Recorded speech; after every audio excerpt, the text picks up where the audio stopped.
only on Win Media 98.9.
Good morning, guys. Welcome to Island Tea right here on Win Media SK. And it's Friday. And the phone lines are going crazy, apparently. Why? What we do? Good morning. I'm sorry. Get a chance, though. I'm sorry. I apologize for what My word. whatever it is you think I am about to do. I don't know. But yeah, guys, it's Friday. And it's a pleasure to be back here with you. And of course, you're here with your faves, me, Azam. And right here next to me today is Jade Gwenny Adita CPL Matthew Stuart Johnson, the co-host and producer of this lovely audio and video experience. Jade, how are you doing this morning? I'm okay. But you see, you have to be doing better than yesterday because you're here. As in, even though you tried to poison me yesterday. What? Mm-hmm. You did. That was me. That was my fault. Oh, you mean my remedy? What kind of tea was Jade?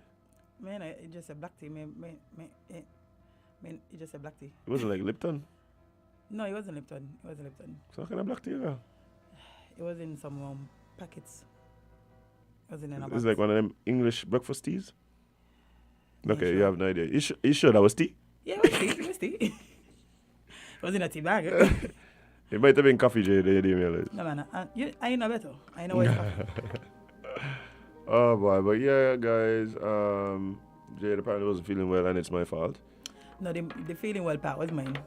Or they're not feeling well, Pat. But I tried to poison you with my remedy. Mm-hmm. All I do is tell Jade drink tea without milk. All of a sudden, I'm a bad guy. Mm-hmm. That's literally all I told them, folks. No, I'm the bad guy. But hey. Somebody got to be. Yeah, hey, watch. Somebody got to be the bad guy. Might as well be me. Yep. Indeed. The antagonist. Mm-hmm. Just put that on a shirt. Just walk around. The antagonist.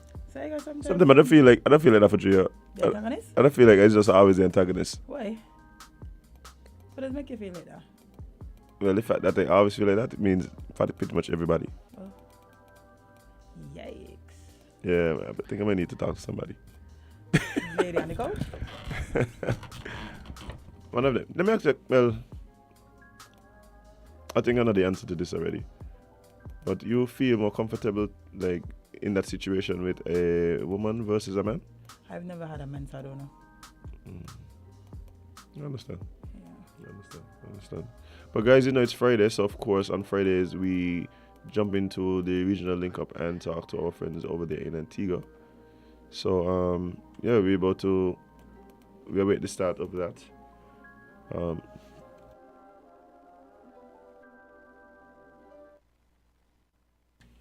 So yeah, guys, at any moment we're gonna jump right into to the Caribbean link up with our friends in Observer Radio.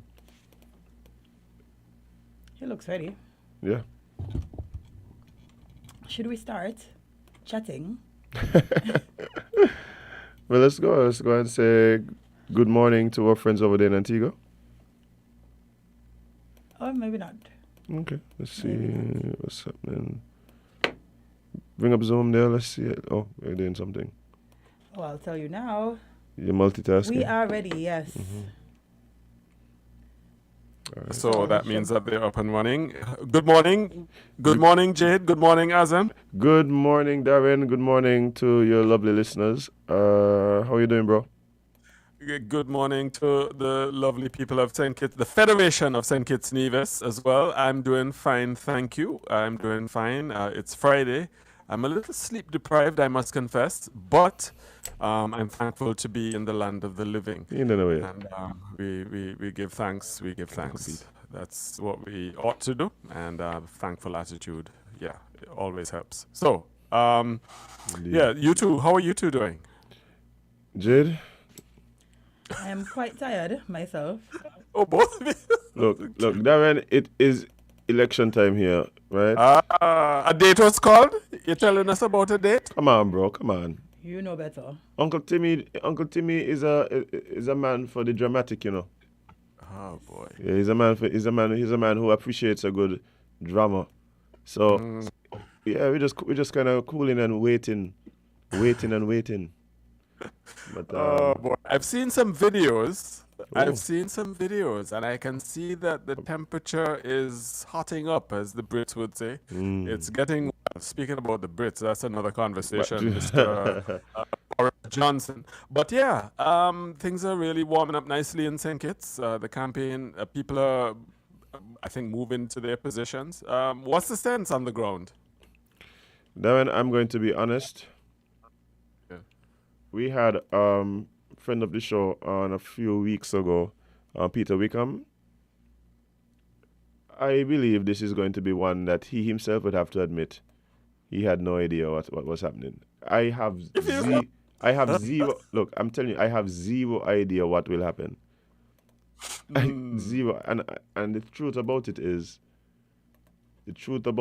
that I suspect that between now and election day, because of how unpredictable the results are, or the situation is, there's going to be several things that happen that kind of move the momentum and shift energy in different places. And so I think we're in for a wild ride over the next few weeks. It has to be called by a certain time, right? 'Cause there's a certain number of days from the time, dissolution of parliament to the date of Yes, the we have election. 30 days. Something's 30 days Right. until election. Well, no, sorry, 21 days, sorry. okay. 21 so days. what days are we at now? Shouldn't he I have called think it by we now? have about we have about 21 days. No, not 21. We have about 28 or so. It's around 28 days Okay. until the date that was prescribed. So the date is August 9th. Do you know what days until August 9th? Yeah, so yeah, we just under a month. Yeah, we're on that one. So Today yeah, is the eighth. so 21 days. So he has a few more days in which to call it. It seems. Okay. So he's taking it down to the wire. That's never a good sign, for an incumbent. But there you are. Yeah. We'll see what happens. As you say, y'all have no idea what might happen. It'll be interesting to see. But in terms of rallies, have you been able to gauge who has more energy in terms of support, the turnout by persons to the various rallies and various events? Yeah, I think depending on, of course, where the rallies are held, you start seeing I say trying to gauge some idea of what the support is gonna be like and what the energy behind the party is. And the rallies have been coming fast and furious. Indeed. There were actually two last night, even though the People's Labour Party probably would not have called theirs a rally. They launched the Vision Centre, what some people would traditionally have called the constituency office for one of their candidates last night, and the turnout was good. They seemed encouraged by the support, and they seemed encouraged by the energy behind the supporters. And then the Sengis Nevis Labour Party also had a rally down in Old Road. I had not been able to see. You saw pictures from last night? For the Labour Party rally? Yeah. Not as yet. Yeah, so I'm not sure what the turnout was down there, but they have been getting good support throughout their meetings and the rallies. Okay. So I don't Does that expect surprise yes you? any different. Say that again? Does that surprise you? That they've been getting good support? Oh no or- no no no no. The supporters of the Labour Party tend to come out in their number and be very energetic and supportive of the party and the leaders, and I think that's been nothing traditionally. They're By the- very proud. They're very proud supporters. Let's put it that way. Hold on. You're talking People's Labour Party here. That's Timo's No, party. he's talking the original Labour Party. Yeah, Oh, you're talking about right. National Labour Party. Yeah, so the Sengis Nevis Labour Party, they Uh-huh. have traditionally had very proud supporters. Or Yes. the People's Labour Party, I think their level of support may have surprised some persons. The Prime Minister constantly reminds us that the People's Labour Party is the fastest growing political movement in the Caribbean. So yeah, that's the way he phrases it. So they have saying that, you could tell that he seems to be encouraged by the support that he's seeing. Right. That's it. That's interesting. So what about our friend Sean Richards, MP Honorable Sean Richards? How is he doing? Or how is Pam doing in terms Well- of their levels of support? Well, Pam actually had their campaign liftoff on Wednesday, and they as well, I could tell they were encouraged by the level of support. They brought in they had a concert in conjunction with the launch, where all the candidates would have spoken, and there seemed to be a lot. People would always say, "Oh, they're there for the music and whatever." I mean, to be honest, I think they're there and they're gonna hear the messaging. But at the same time, I did see a lot of people in their yellow shirts. Yellow being the color of the party. I did see a lot of people in their yellow shirts, and so I think one could assume they were there for the party, and so I think it was very encouraging for them as well. And they seem to have a So- really good night that night. So you can't tell from crowd support who is in the ascendancy or who has the momentum.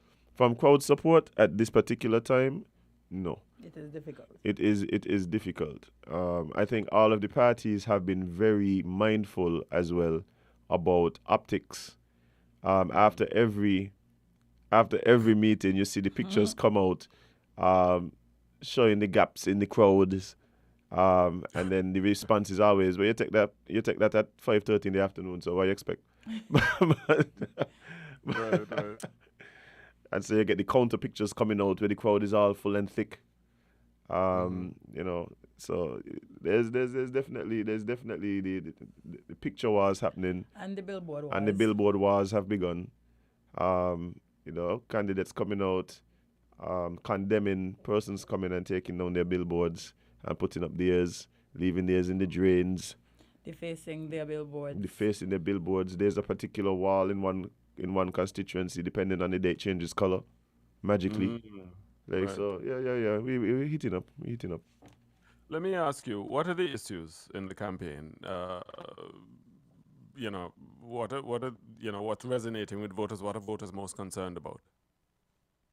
Well, I wonder if we could say, you think there's a disconnect between the issues being said on some of the platforms and what the people actually want. Yeah. Yeah, What would be that what you, often happens. yeah.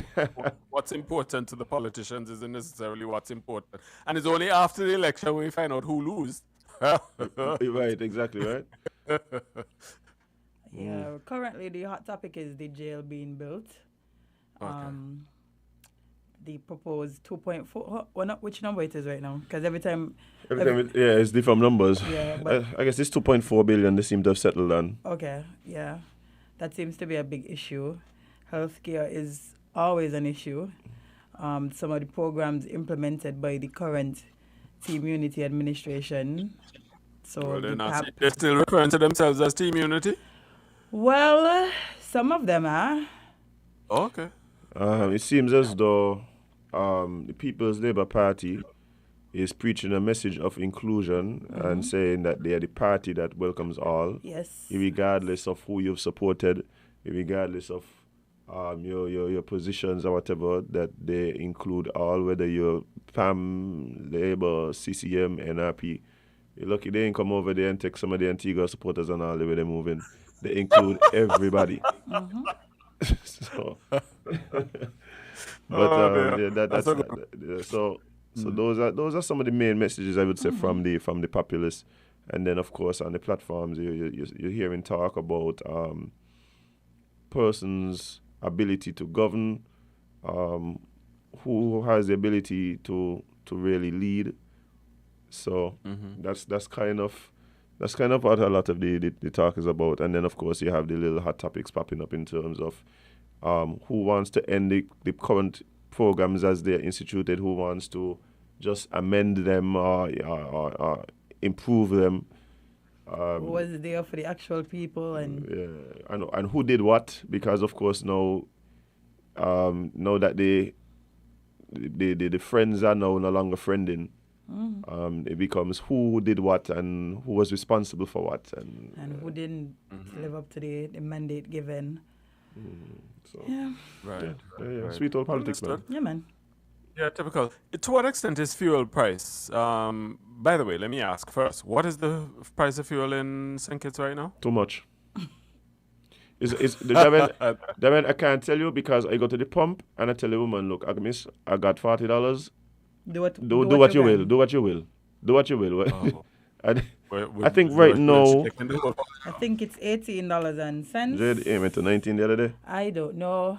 I'm not a driver. Darren is thank to God. the point where we can't even keep up the Last count was $18.00 from me. 88. I'm gonna tell you exactly what it is right now because it's right there. It came out yesterday. All right, so we have two different prices based on which service station you go to. One is $18.83 per gallon. EC, the other is $18.91 per gallon. And so yes, Darren, at this time you can start crying and weeping for us. Yeah, well, I don't think we're not at 18 yet. We're at 17. What are we at, Ellis? Help me out here. 17.95? We're not at 18 yet. We're definitely not at 18. 17.50. All right, we're definitely not at 18. Lord have mercy. I try not to. I just look at the bottom figure. No, I'll tell you. Because what I try to do is to fill up once a week or once every 10 days or however long the tank Fill lasts me. up. Because I'm not doing going back to the gas station 3-4 times. I can't deal with that.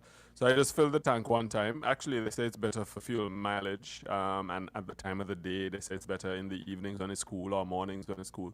But all kinds of methods to try and save a penny or two. But yeah, we definitely, I'm pretty sure we're not at $18. So you guys are besting us by a few cents or several cents. Darren, I filled up my vehicle Sunday there this week.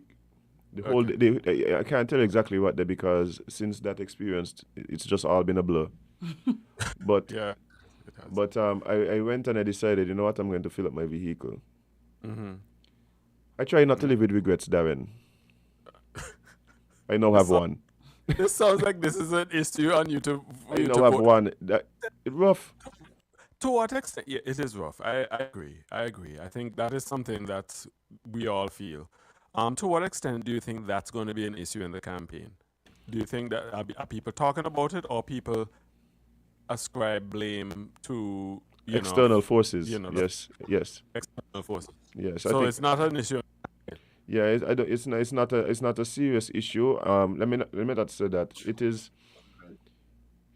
is not a issue directly, but what has come up is there has been what has been called fake news circulated in social media regarding increase to the bus fares, and so indirectly the fuel prices may have been driving that type of issue, and so that has become a bit of a talking point. The I would say personally, obviously, the obvious need to raise the bus prices, but then the discussion is how much, and is now the right time, and etc. etc. Can the government do more? The government is saying that they have instituted several mechanisms to try and alleviate some of the pressure from the bus drivers, and that the proposed, the document that were proposing an increase in bus fare was totally fake news, and that is not something that is on the table right now. Okay. All right. Fair enough. So we've gotten that out of the way. Sorry. So the prison is an issue. What about food prices or general inflation? Is that an issue at all? Again, I wouldn't say directly, because people attribute it to external forces, but you have the discussion about who is best suited to guide us through these economic hardships. So I think in that way, it becomes a discussion. Of course, yeah. All right. Certainly. Well, we had the opposition spokesperson in studio this morning, the public relations officer, no less, Senator Damani Tabor, and the United Progressive Party thinks that the government, the incumbent, is not doing enough to provide relief to the people. Social Security, that's an issue that they bring up. He didn't mention water this morning, which is interesting, but perhaps that's just because it didn't come up in the cabinet notes, and maybe time was not his friend or our friend this morning. But they believe that this issue of gas prices and the issue of inflation, because they've spoken to the lack of social buffering, if you will, or programs by the incumbent Labour Party to provide some relief to consumers, both with gas prices as well as other goods that are imported. So here it's a little different. The opposition thinks that the government is to blame for a lot of it, or at least not providing. Granted, they do accept that, yes, it's external forces, but at the same time, they think the government is not doing enough to protect the people. And that was the point that he drove home this morning. So it'll be interesting to see what traction it has in the campaign. And Liat, I think there is a steady drumbeat now of politicians up and down the region saying they miss Liat. Whether they mean they miss Liat, as in Liat based in Antigua, or they mean a regional carrier that might be preferably based in either at Argyle or Grantley Adams, and I deliberately choose those two airports with with a deliberate effect. Or intended effect, is that I'm not entirely sure, but clearly there's an acceptance that there needs to be a more reliable, consistent way to get around the region. We can't continue. Know that COVID is receding in the mirror. Hopefully, keeping my fingers crossed. I say that with reservation.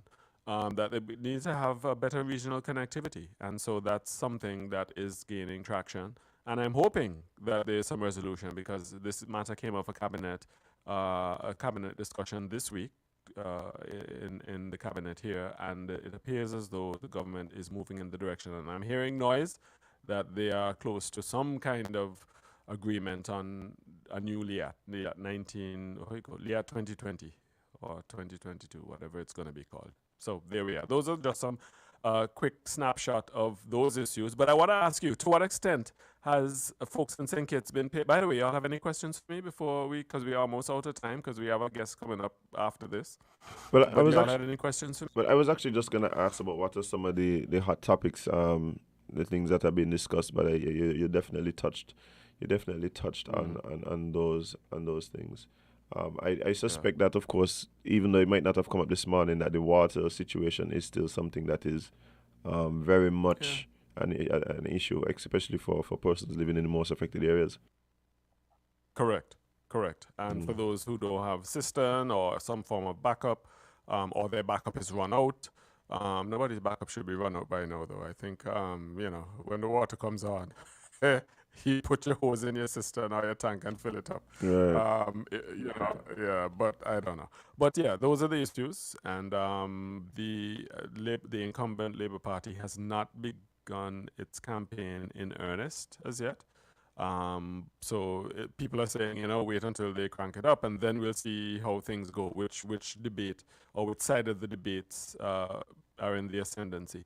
So we'll see how that plays out. But I do want to ask you guys, to what extent did you follow the travels of Boris Johnson, the occupant of number 10? Is that something that people spoke about in St. Kitts? Certainly here in Antigua, folks were paying very close attention, especially my friends who were on my case because I predicted his downfall for some time now, and it came to fruition. Yeah, I mean, Boris is very similar to Trump in some respects. He just lie, and I knew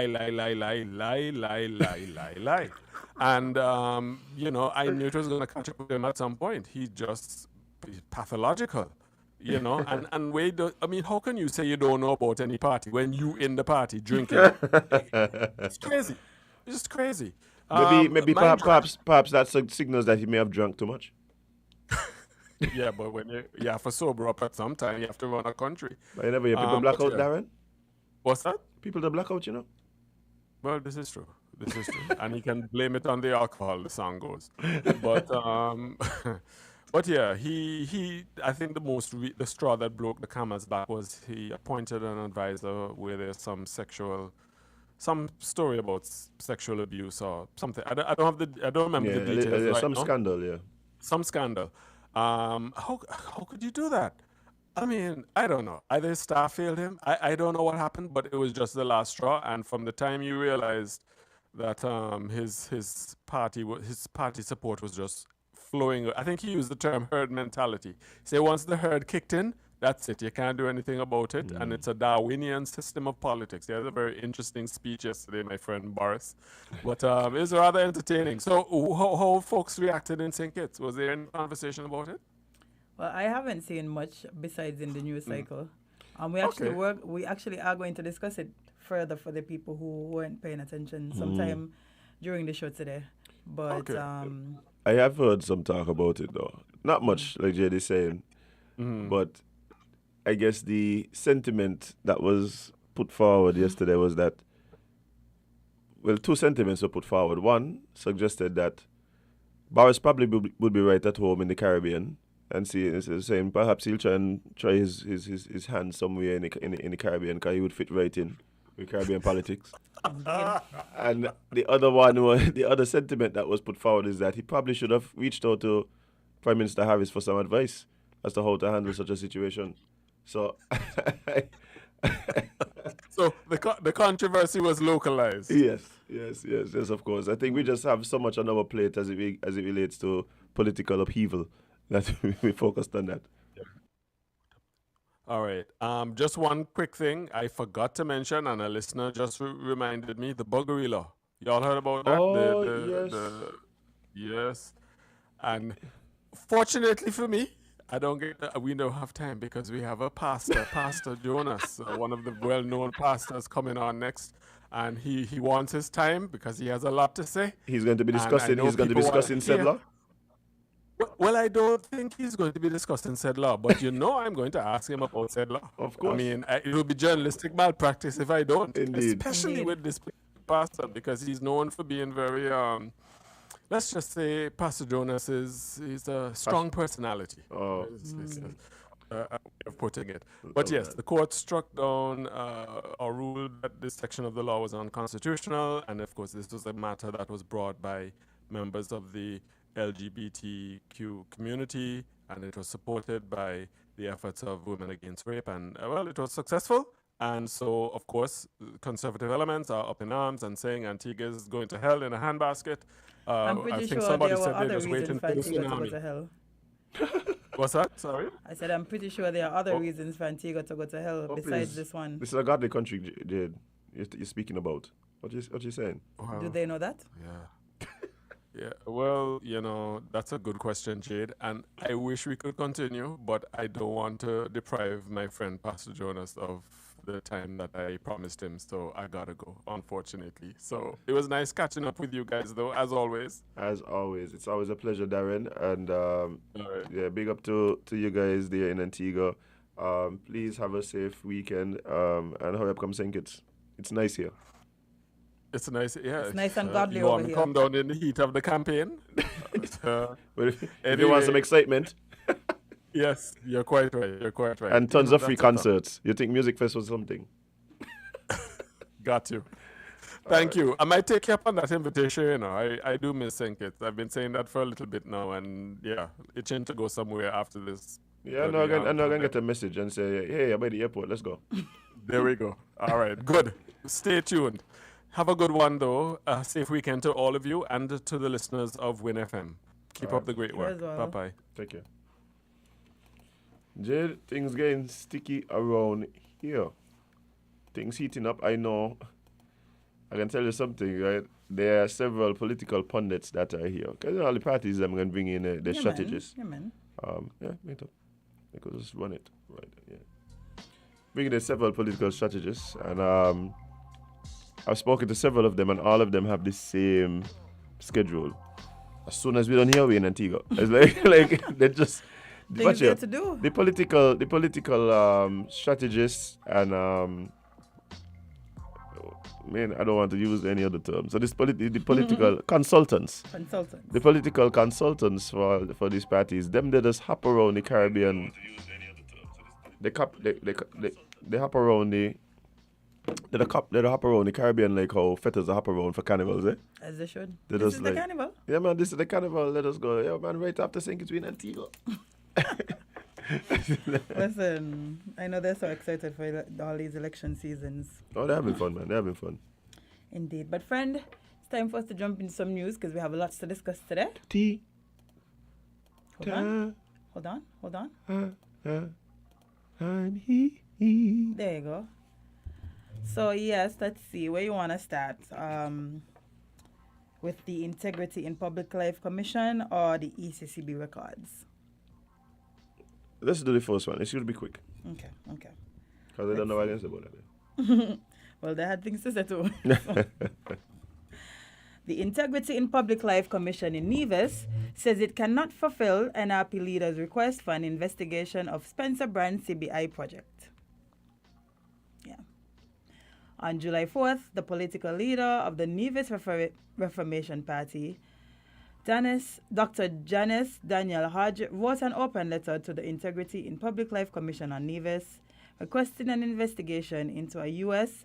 $44 million citizenship by investment project to be developed by the Honorable Spencer Brand, the Public Works Minister in the Nevis Island Administration. In an invited... Oh, we already talked about that. So yes, a few days later, the Integrity in Public Life Commission on Nevis responded with a letter signed by the chair of the commission on Nevis, Ricardo Keynes, suggesting they do not have the authority to fulfill Dr. Daniel Hodges' request for an investigation into the matter.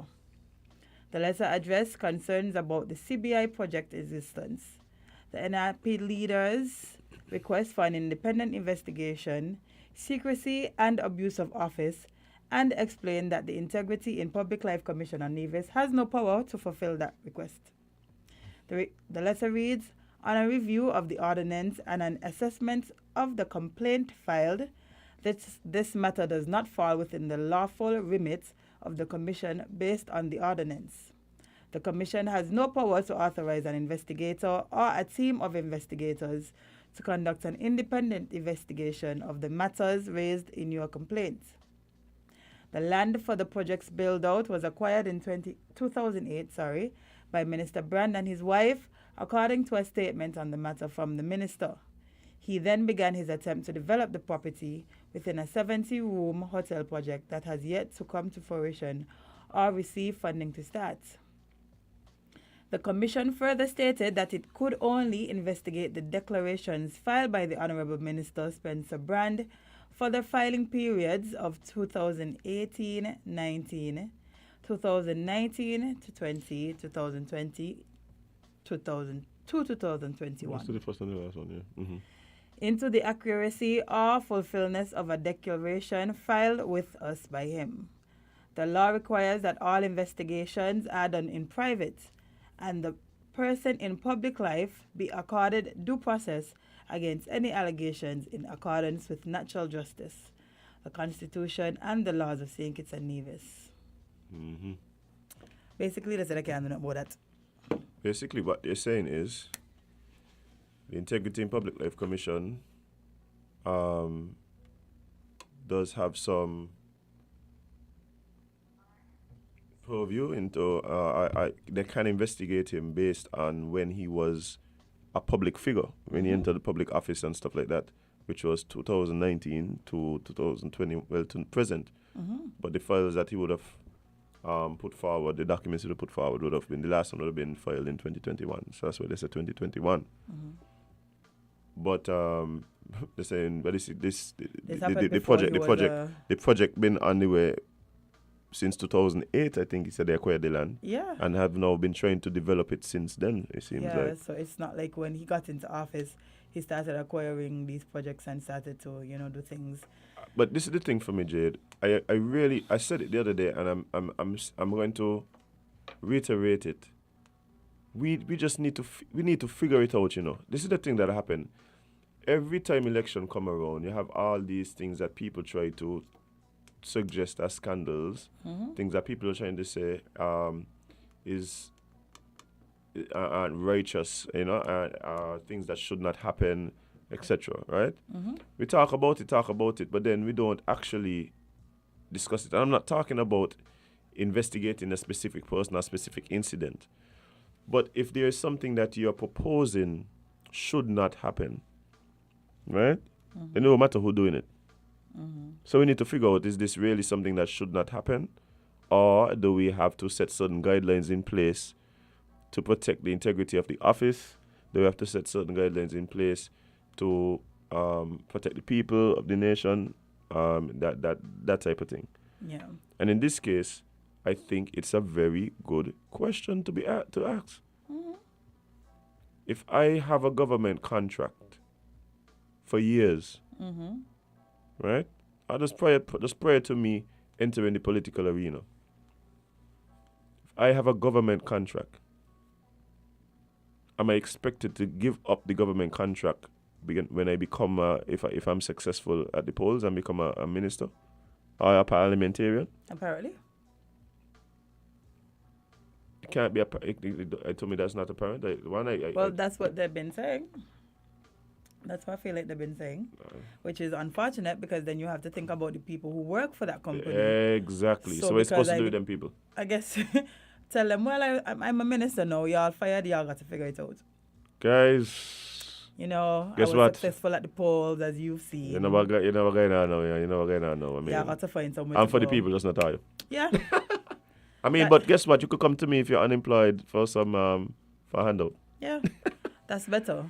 That's better than actually being employed. No, but all jokes aside, we really need to figure out how that dynamic works.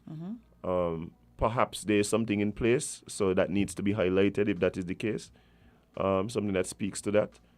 But yes, it's either that it exists and that the convention is there, the law is there, and so that needs to be highlighted, or it's questions that we need to ask to avoid these things. I mean, and personally, because of who I expect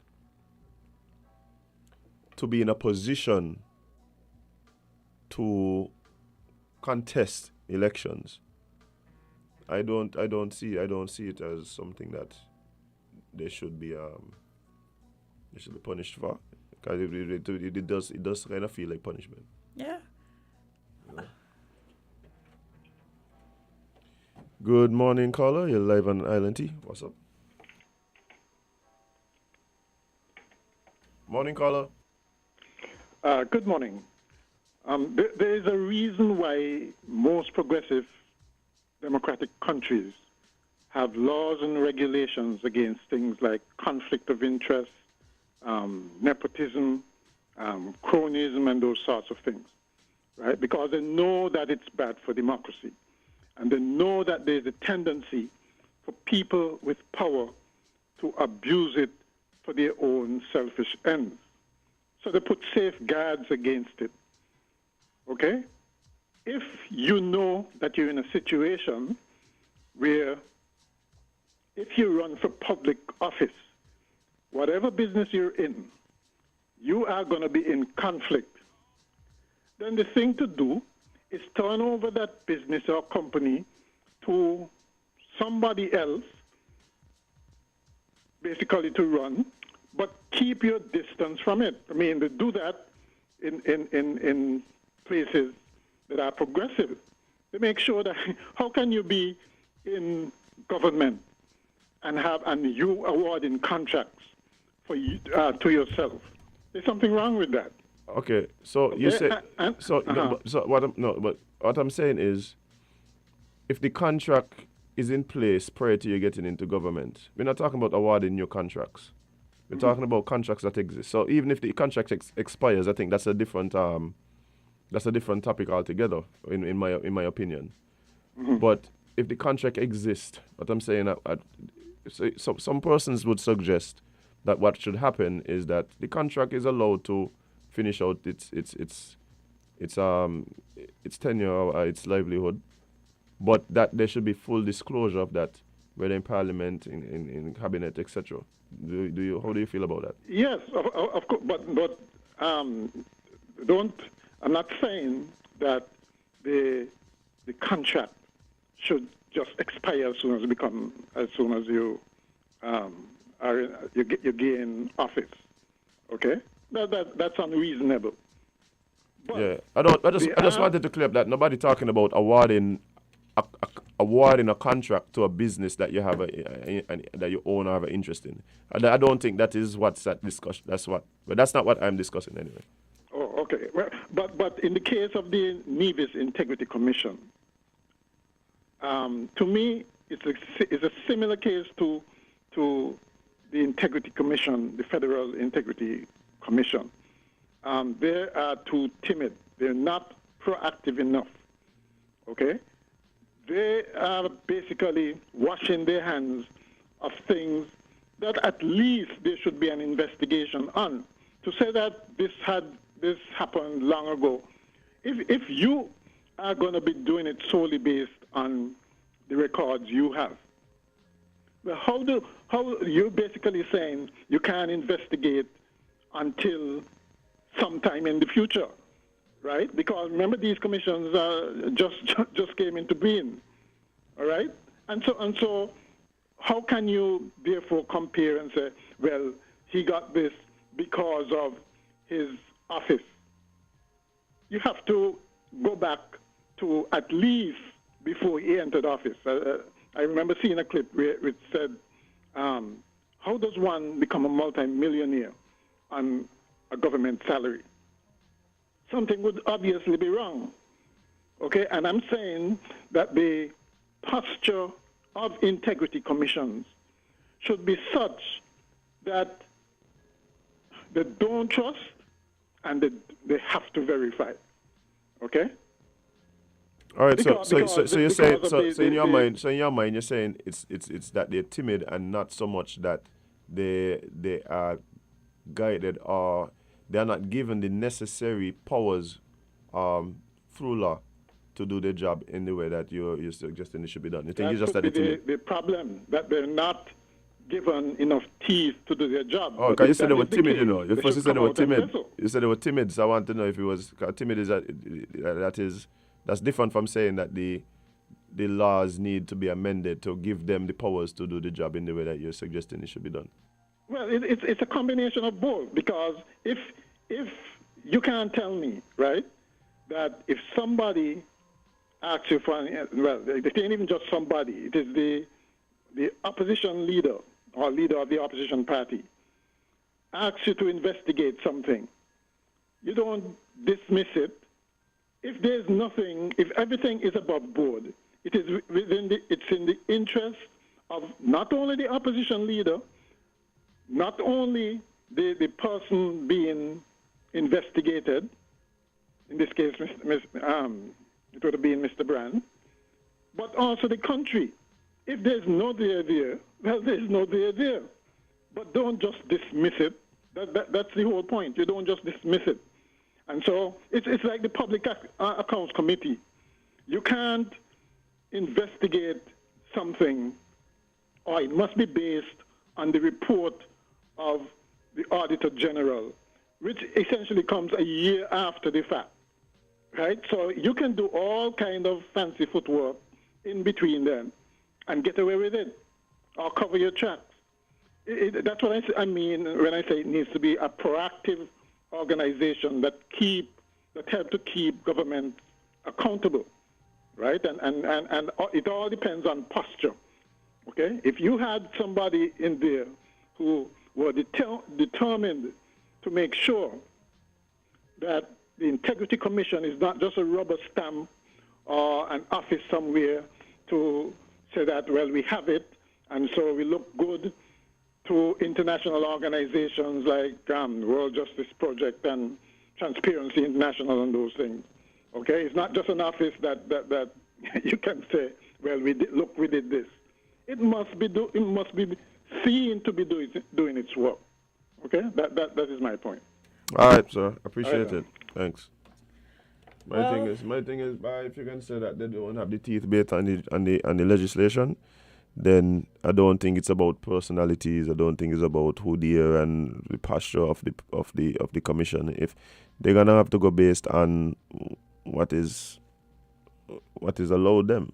So if there needs to be people who actually no, so if there needs to be a change, to allow them to behave in a way that achieves the goals as stated, then yeah, that's the combination we need to have. What are those changes and how do we go about instituting them? yeah, I don't know if it's a matter of like bias. they're just ain't doing their job, or they just ain't want to, or they're afraid or whatever. But anyway, let's move on to something else because things around the world are quite interesting.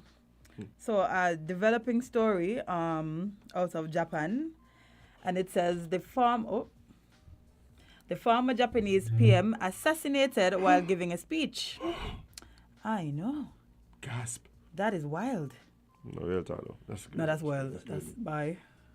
So, why does this keep happening?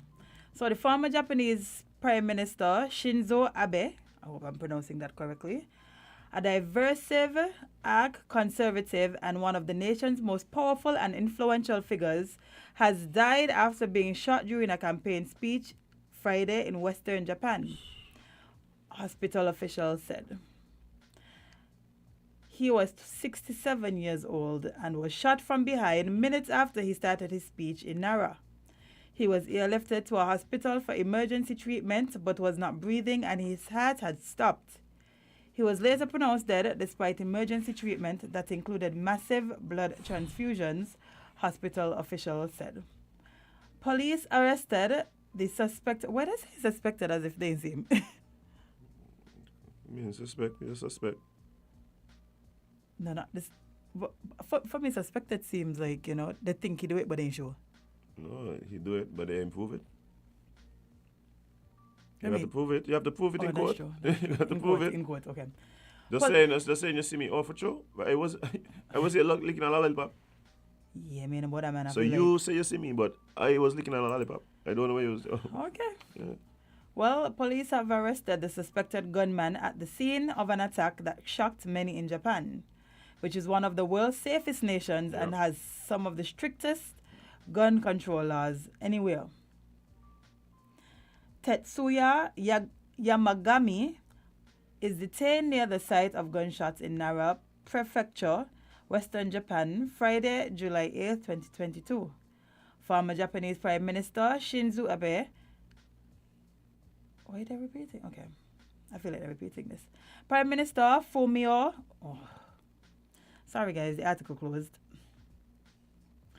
Prime Minister Fumio Kishida and his cabinet ministers hastily returned to Tokyo from campaign events around the country after the shooting, which he called dastardly and barbaric. Nara Medical University Emergency Department Chief Hidetada Fukushima said Abe suffered major damage to his heart in addition to 2 neck wounds that damaged an artery, causing extensive bleeding. He was in a state of cardio and pulmonary arrest when he arrived at the hospital and never regained his vital signs. Abe was Japan's longest-serving leader before stepping down in 2020. Boy. Somebody say it sounds like a serious failure on the security detail. Hey, watch it now. You can't secure everything. I don't know how they was going to stop that. No, you can't secure everything, right? There's always some level of risk when high risk officials are in public. Until we have security that have the power of premonition, Yeah. then there's always going to be a risk. It doesn't always signal a failure of the security. That is true. Let me look at this video, unfortunately. Whew. Okay, he's standing around talking, giving his speech. You know, people clapping and cheering and all I didn't want these to see that. things. You're giving me the commentary, but I don't want to see. Yeah, and then he paused, and then I guess they skipped. Let's skip the actual, like...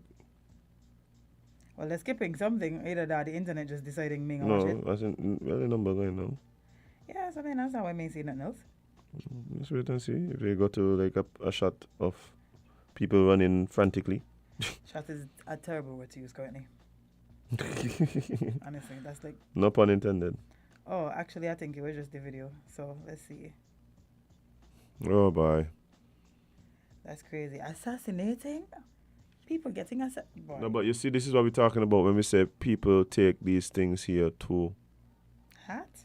Yeah. The political activists. And Oh, yeah. So 2 gunshots rang out, and then the camera dropped because, you know, gunshots were ringing out. people start to run and thing. And They tackled the shooter, the alleged shooter. The camera is still fraying all over the place, and you see that, like, how do you protect against something like that? He obviously was willing. He was obviously willing to risk his freedom. Like he knew the consequences of this. He knew he was gonna get caught. And they were on him. They were on him like within seconds. Literally seconds. They were on him. Yeah, that's crazy. Several security officers, again, both. And bear in mind, like, these are the people that when shots ring out, they run towards the shot. They do. They did. That's exactly what they did. So, I don't, yeah. And for Japan to be one of the safest places Yep. and this to happen, that again, just signals it could happen anywhere. One of the things with Japan, again, is they have very intense gun laws. Penalties for having illegal firearm is, some might say, excessive, but they do have one of the safest communities. That's crazy. I mean, apart from just the swords and the accusers like chopping our fingers and so. Yeah, no, Yakuza or anything, but you know. No, Yakuza is... Well, they used to. Yakuza is China, crazy. though. Yakuza is China. Oh, it is? Oh. Is it? You sure? Yeah, Yakuza is China. Yeah, let me Google. I don't feel Yakuza so. is China. The one for... The organization for Japan is...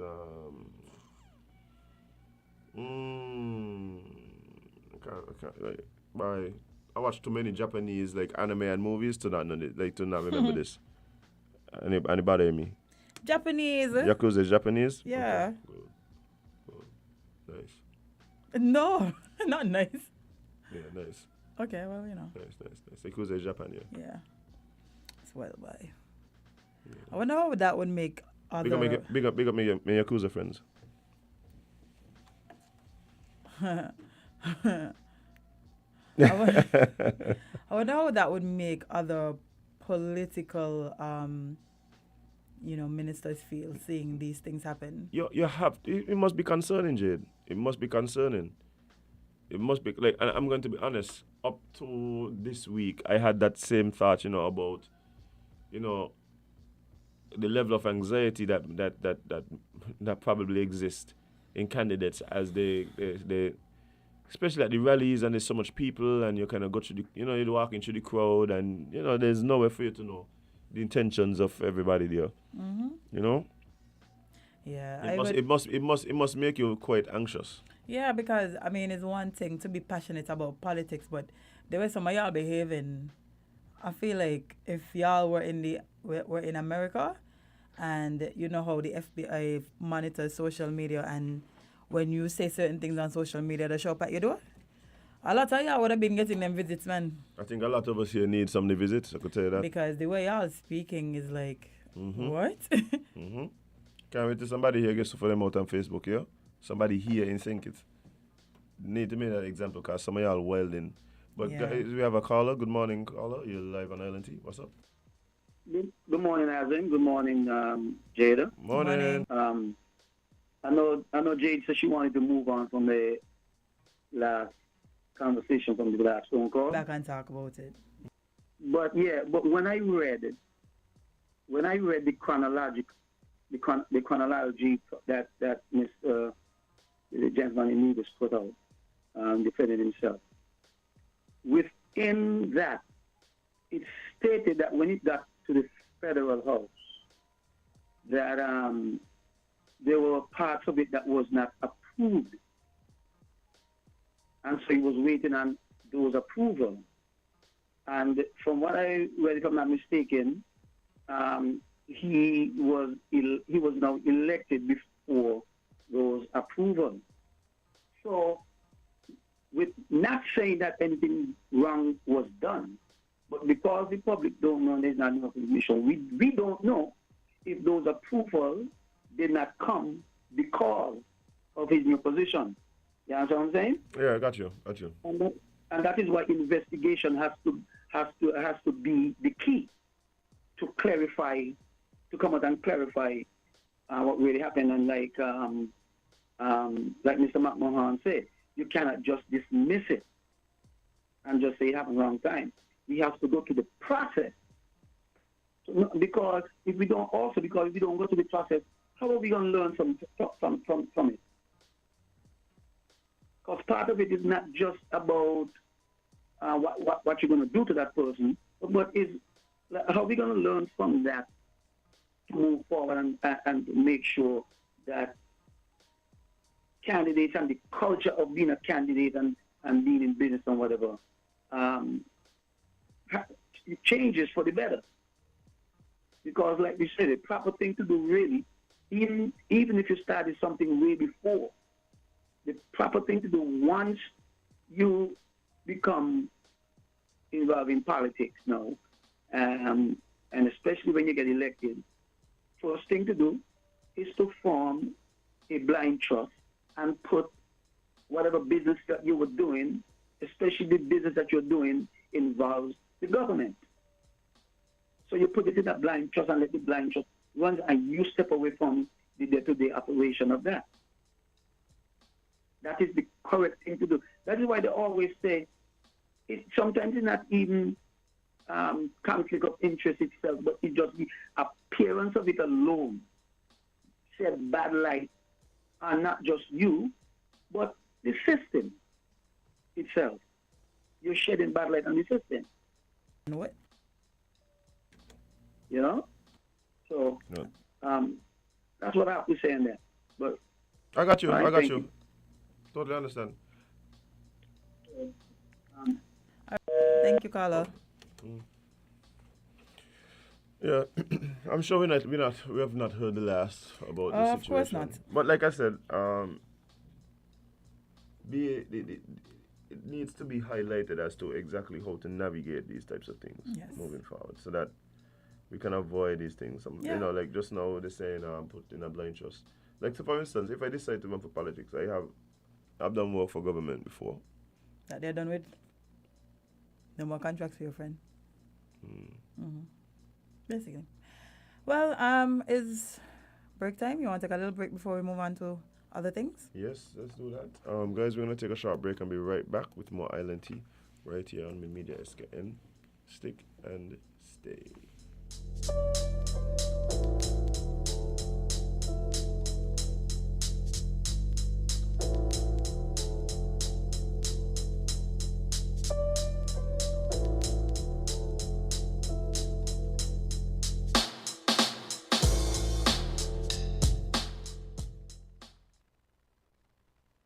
It's that time of the year again. The time when Horsewood Furniture and Appliances gives away millions in cash back for free groceries with every FlexPlay purchase. Never-ending cash back for the past 25 years. SL Horsewood and Company Limited. Horsewood Furniture and Appliances Showroom. Ashley Furniture Home Store in collaboration with ValueMart IGA has given customers millions of dollars in cash back for free groceries with every hire purchase in their never-ending cash back. Yes, the Horsewood's cash back free groceries annual program and promotion is the biggest and longest running of its kind in the Federation. Come today and get cashback coupons for absolutely free groceries in the never-ending cashback promotion. Yes, happening now. Get cashback coupons for absolutely free groceries with every hire purchase. The never-ending cashback is back at Horsewood Furniture and Appliances and Ashley Home Store, where you get cashback coupons for free groceries with every FlexPay purchase. Never-ending savings, never-ending discounts, never-ending quality and service. It's the never-ending cashback. Don't miss it. Terms and conditions apply. Maybe it's the way the brilliant gold liquid reflects our sunshine, or how the bright blue of its label mirrors the clear Caribbean skies overhead. Maybe it's the fresh, crisp taste of this beastly cold beer on a scorching hot day. Maybe it's even the way it brings us all together. But one thing is for sure, Carib is very much a part of who we are wherever we're from in the Caribbean. Carib, it's the way we play. Drink responsibly.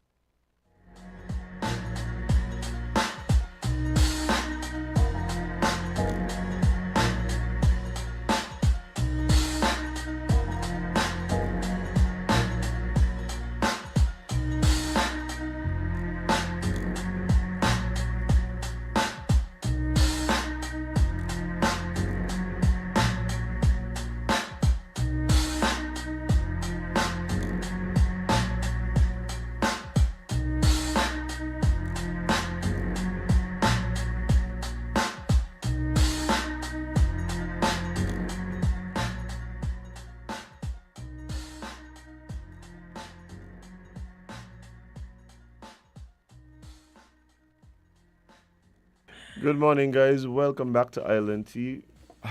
It is Friday, But yeah, wow. July just like 8th. Yeah, people wilding on the live. Yeah, I'm never going to read that one. No. I ain't gonna make nobody but my good face. Comments are good. Hey, but you know, that is something that people been watching. Every time I'm at one of these events, the discussion becomes, which party got the best woman them? I think, how is that? That's what you're studying about right now. Your priorities are mixed up, man. No, Jay, that's all a little bit of the fun. Like, look, people make fun of everything in everything, right? So you have election. You're gonna have some of these elements coming through, man. Anyway, you just gotta roll with it, bye. Speaking of women. Oh, yeah. Yes. So this is for our listeners and callers as well. What would you do?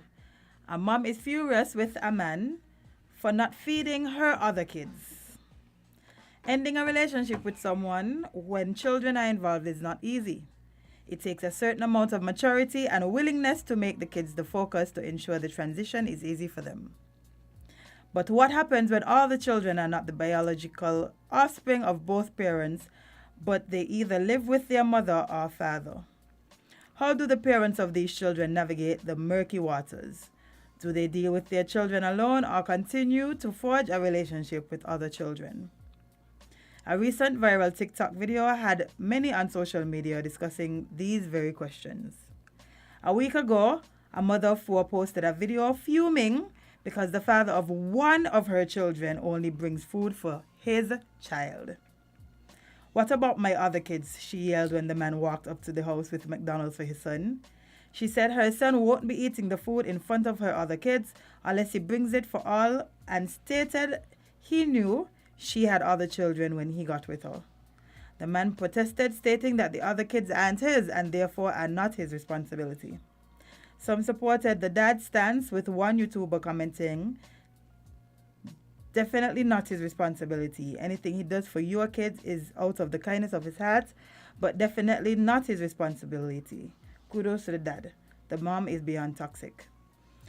Another said, "I'm a female and I'm totally 100% with the dad. He wants to feed his own kid. He don't have to feed 3 other kids every time he wants to feed his own kid. The food ain't cheap." It ain't about cheapness. Like, She was 100%. What? Go ahead. Say that first. So we're going to say James Taylor is a problem. So we just got to let him Yeah, we already could tell. Yeah, we could tell what going on with that. But come on, Jade. The thing for me that was so interesting about this particular situation was that she was the one filming. She felt so correct. She felt so right in her position. Yes. She actually felt that she was shaming the dad by posting this video, you know. And everybody was like, "Ma'am." And kudos to the man, because you could tell even in his total confusement,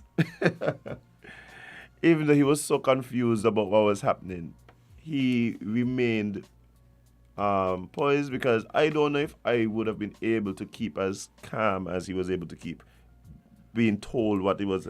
Not only that. You can tell me that you ain't gonna give my child the food that I bring because me bring food for your other children? Not only that, she refused to let the child go with the dad to eat the food. Yeah, so the man was like, "Okay, no problem, and let him come with me. Since the issue is eating in front of his siblings, no problem. Let him come with me. We could have a meal and come back." So what happen now if I want my child to go get something to eat, I gotta walk with all the other children?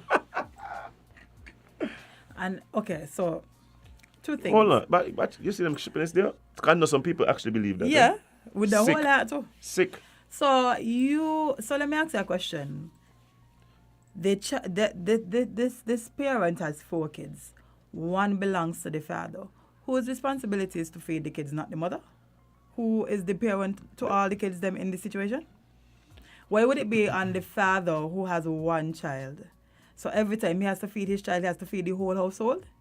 How does that make sense? That don't make sense. No, Jade, nobody is saying that it would not be good if the father is to bring stuff for his son's choice. For his son's siblings, right? It's not an obligation. It's not an obligation. He's not the father of all these kids. And not only that, I don't believe that is somehow raising him to be selfish, because at the same time, the issue for me would have been, if you're talking about selfishness, would have been if I know that I have a burger and my siblings don't have any.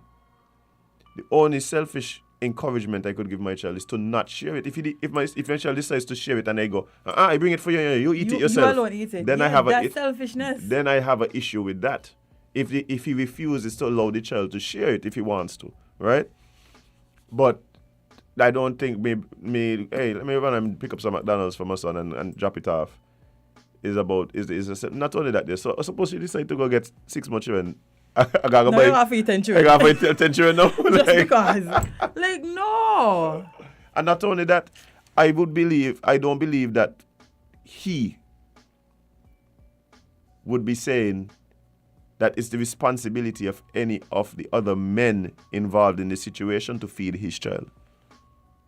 And that's the thing that has upset me. If the man had gotten there, for instance, let's put it. Let's turn it around. Let's shift the positions now. Let's say the man came there and was like, "Oh, you got some dude coming here bringing food for his child, and he bringing food for mine. He need to feed my child too." You know how wild that sounds? But everybody would have cooked this man. But this man would have get cooked, literally flayed. Yeah, because people are like, "But no, it's your responsibility to feed your child. Why don't feed it?" Exactly. So why is not your mom's responsibility to feed her kids? I don't even know how this became a thing. In my mind, I saw this as the delusions of an angry woman, and I know that is sometimes a stereotype that is not fair, but based on the limited information I have in this situation, That was my assessment of it. Sometimes people just argue for argue's sake, and I felt this was one of those situations. I think sometimes we're too entitled. We're too entitled to other people's properties, monies, time, all these things. The man going on showing them in they're hungry, boy. But yeah, understand like the training they're starving. We don't have that information, Mr. Taylor. He's saying if it was a gift, fine. But food, come on. Lord, really? No. Who said the children them hungry? About to say the children them got a whole thing in there, a whole 3-course meal in there. And not only that, why aren't we blaming the mom if the children are hungry? Isn't it her kids? She live in the house with her kids. She knows her kids hungry. Well, she depending on other people to feed her kids. Other people who don't have any responsibility for these kids. What? Yeah, come on, man. Come on, cut it out. Be mad at the mom, because if the mom wanted to give her kids some McDonald's, she should have gone and got it. Not feel like it's the responsibility for a man who has no relation to these kids to feed them just because they used to be together. So, your ex is supposed to feed y'all kids when they're done then? That's what y'all saying. Y'all ex is supposed to be responsible for y'all kids when y'all break up. So, when they go buy something to eat, they're supposed to bring for that household that they are no longer part of. Okay. Good morning, I'm caller. going to message our ex them and tell them I'm hungry. Good morning, caller. You're live on Island T. What's up? That's that one. Let's try this one, Jade. Good morning, caller. You're live on Island T. What's up? Good morning. How are you? Good morning. We're doing well. Chesley, I am here calling in because I am speaking of the conversation concerning the blind trust. I was listening to that, and I think that it is something that we need to examine. You there? Hello? Yeah, we here. Okay. I think we need to examine some of these principles in small island states rather than adopting them sometimes wholesale. It might be a good idea, but in a blind trust, in a small island state, who's going to run your company? When sometimes, I'm not saying that we don't have expertise, but if you have, let's say, 11, 15 politicians who have had businesses or so on, you're going to put them all in one blind trust, or you're going to put them all in, you're going to put them, tell me about the resources that you're going to allocate to running these businesses. You see, until, and I don't like to use him as an example because many times he's a bad example or a poor example. When Donald Trump decided that he was not going to do some of these things, everybody realized that, hey, these are not obligations. These are things that you volunteer, and these are conventions that you decide you are going to keep. Why are we going headlong many times into these sort of constructs without examining how they're going to work and how they're not going to? I'm not saying that they're not good, they're not beneficial. Let us not go headlong into some of these things without examining how are they going to be tailored to small island states and how they're going to tailor to it. They're good ideas. Conflict of interest and so on are good. But conflict of interest, trust me, many times when you're dealing with conflict of interest, what constitutes a conflict of interest?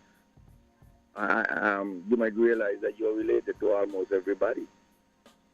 You understand? You might realize that the people in Labour are related to the people of PAM. In fact, there's a saying that both PAM and Labour started in the same house down in Sandy Point. The Manchesters and the Herberts are kind of are said to be related. So where do you go sometime with some of these constructs? I think transparency is the bigger issue. Let's be transparent. Let's declare these conflicts. Let's say, listen to me, I have this conflict, I have this, and in spite of that, could this be done or could that be done? When you do that, you might be able to then navigate it because you're open, honest, and transparent. But we need to examine these things and have a good debate, part of the universal debate with these things, many times before we go and just adopt what seems to be the convention in the United States or Great Britain and so on. So I just wanted to widen the conversation. All right, man. I I'm saying appreciate that it. it's a bad idea. All right. Pardon? No, I was saying I appreciate your contribution. Yeah. I just wanted to widen the conversation to say how can we do it better? Because again, we might find a better way to do it than they have been doing it. You understand, especially when we kind of tailor it to a small island situation or a small community situation. You know, you get me. Some of these things that the first world are trying to impose upon us. They went through the growing pains. They're going through the exploits. They don't do all manner of things and all manner of wrong and evil and benefit from it. And then they find salvation on the road to Damascus and then want us to join in at the point of Damascus rather than go through our growing pains and so on. And then you're going to say, well, we must learn from the best practices. Well, how come you were able to grow throughout all those things and benefited from it? And now you do not want us to benefit at this stage in our democracy and our development. And sometimes we have to look at these things and see what is the ultimate goal. Is the ultimate goal to benefit those at the top who are at the top of the pyramid and the feeding chain, and examine it. Follow the money, follow the buck, follow it, and see why they are trying to do it that way and what they are trying to avoid. Lastly, I'm going to say this: the Hamiltons, the Rockefellers, and some of these guys, right? It used to call the New York Philadelphia connection. What used to happen is that Alexander Hamilton, in charge of the Secretary of the Treasury, the Rockefellers who owned the banks and who owned the railway and owned all of these things, they were part of the legislature of the state of New York and so on. They were part of the federal government and they run the Treasury. It was called the New York Philadelphia connection, right? They run and literally could have write their own money, right? That was in the first part of the development of the United States.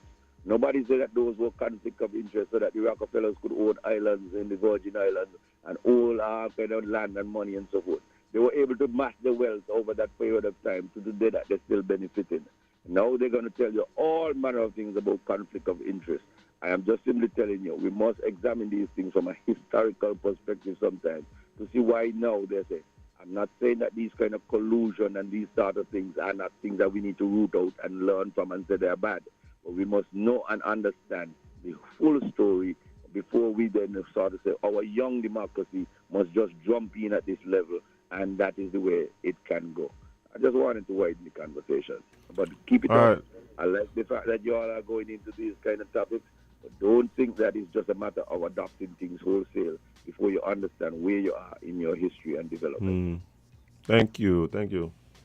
All right.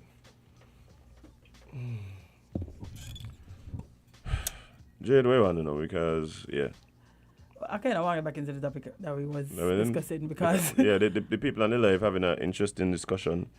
Okay, but I just want to ask a question. So, they're saying that his responsibility is to feed all the kids because he used to be... This is not his girlfriend, eh? They are not together. They're not in a relationship. But if people are saying his responsibility is to feed all the kids, so if she has other kids after this, no. This is too, because, and then even the point about, so you follow up with the mother, you follow up with the children too. It's like, well, okay, there's a couple things there. One, yes. You understand? Because sometimes you are not in a position to foster any real healthy relationship with this woman's children, right? Because she doesn't have a responsibility to keep that relationship intact. So you can't tell me she doesn't have a responsibility to keep the relationship intact.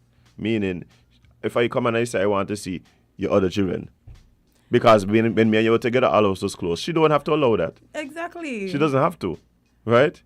She doesn't have to allow me access to her other children because we're not together. That doesn't. And not only that, the father of this one child does not have any parental responsibility to these kids, so he can't demand seeing these other kids just because. Just because we used to be together. That's not how it works. And we were cool when we was together. Exactly. Not He can't go court and say, well, she not allowing me to see these kids because these kids that at the court would somebody ask him, are you the father? No. So then why would you be able to see? What's the problem? Like, y'all have... Can you see your child? Yes. But my issue is, I used to be with us, so I need to see all the kids. But That's not how it works. But Judge, we fostered such a great relationship, little Johnny. We used to play catch in the backyard. So just because we're not together anymore means I can't play catch with Johnny anymore? Yes. Yes. Yes, that's exactly what it means, sir. I'm baffled to why people feel like he has to. Not only his responsibility for these kids that aren't his. Not only that, right, Jade? Not only that. Bro, we're not speaking. No, we're not speaking to different things. What we're trying to point out is the fact that the mother, right? If she decides that yes, she's not going to continually foster relationships between her children and men who, for whatever reason, are no longer in her life, I think I don't see anything wrong with that. She has it's not only right or it's not only about that. I believe that is probably smarter. You don't want her to just so you don't have to have this son who have this trail of men in his life that used to be with his mother. Like that's moral? That's the morality that you're talking about? It has nothing to do with maturity. It is not his responsibility to feed these kids. Yes, if he chooses to do so, that would be nice of him. But who said that she's struggling? Y'all, please stop adding to this conversation. This is a couple of assumptions. Why y'all adding things to the conversation? Nobody said anything about struggling. Nobody said she's struggling. Nobody at all said she's struggling. Nobody said that these children were there when he was with her. That's the other thing. They're making all these assumptions. Nobody said that y'all adding things to try to justify your reasoning. Nobody said these things. And Regine, he did try to take out his child. And she said no. He tried to take his child so they could have the meal together. She decided no. Why y'all so that is how you know that this is just about being spiteful and petty. And sadly, and let us not act like we don't know what this is. We see it all the time. This is punishing the father by using the kids as leverage. That's all it is. Food stamps does not mean she's struggling. You know how much food stamps be? I'm about to say, do you know, like, I know people on food stamps who balling. So, and not only that, and not only that, bear in mind that these other children have dads. May I understand what I'm to them? So y'all expect these dads to bring food for every child in the household, even children after. So if she got 4 more kids after the one child he had with her, is it now his responsibility to bring for the whole household? Next thing the man forget me, Miss 5 she got now, and he only bring 4 meals. Like, what are y'all trying to foster? Y'all understand that this means that y'all are okay with people just getting other children and then people who have one child are responsible for a whole household. That's what they're saying, Jade. Yeah. What they're saying, you know what it is? I think what it is they don't like the fact that there is a situation where there's going to be one child eating, another children not eating. So they're trying to avoid that situation. But nobody is disagreeing with that. Nobody's disagreeing that it wouldn't be ideal to have one child who is eating and the other children not eating. So let's get that out of the way. But you can't use that to then somehow put forward that this father has a responsibility to do this. Would it be nice? And that's why I start out and saying, yes, it would be cool if he did that. But it is not his responsibility. That's what we're saying. And not only that. The thing for me was to then deny the child access to the food. And his father. Because this is what we are going to say now. So what we are going to say now is that, well, we understand if you're going to put forward that the lady is struggling and the children are somehow hungry. Okay, so don't give the child the food that is here for the child. And why you're not blaming the mom for me? Understand? I don't understand. Jay. Isn't it the mom's responsibility to make sure her kids eat? Did we forget that part? She has a responsibility as well. She has a responsibility as well. And what about the children's fathers? These kids have fathers. So why are we saying the kids' fathers supposed to make sure their kids eat? Why is it we're just putting the responsibility solely on this one man who has one child with this lady? This is what it is. You know what it is? It's shirking the responsibility of the mother and not just to provide. The mother being the guardian or the parent, that these children live with, she has an added responsibility of trying to manage the household, right? That's the first thing. Actually, the second thing. So that's the second thing. I'll get back to the first thing. So the second thing is that she has a responsibility to manage the household. What I am seeing in the video is ineffective house management, right? So when the responses of, well, no, you can't take your child. See, to me, that would be mature. That would be, if you're trying to avoid a situation where perhaps you sense maybe some jealousy, whatever, because the mother is the one in the household, so she's the one who is able to ascertain and has the responsibility to ensure that these things don't creep into the household. Jealousy between siblings because one's dad might be a little better off financially at this particular time. And she's the one who has the responsibility to manage that. So perhaps what she should have done would have been to say, hey, look,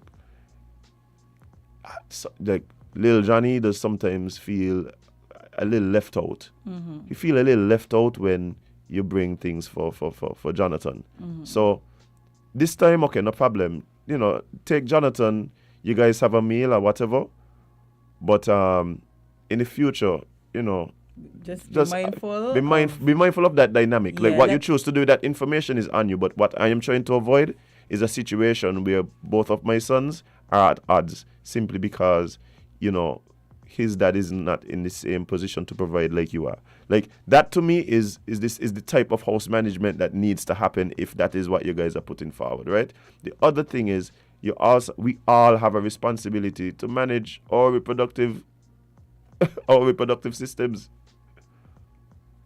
We all have that responsibility, right? And that is why when we start talking about the Roe versus Wade, the access to we are saying that this has to also come along with proper family planning and people having to take responsibility over the reproductive systems. So that can't be lost in the conversation as well. But she did not display an ability to properly manage her household, because having an argument with each other that further alienating the dad, who only was doing something that he is not only good for doing. The man wasn't doing nothing bad here, but it's also his responsibility and expected to do. You don't punish people when all they're trying to do is the right thing. Like that. Don't tell me that makes sense. Suppose this was Don't the tell me that makes man sense. Come on. since we're adding things to the story, suppose this was the man last dollar and he decided to spend it on a meal for his child.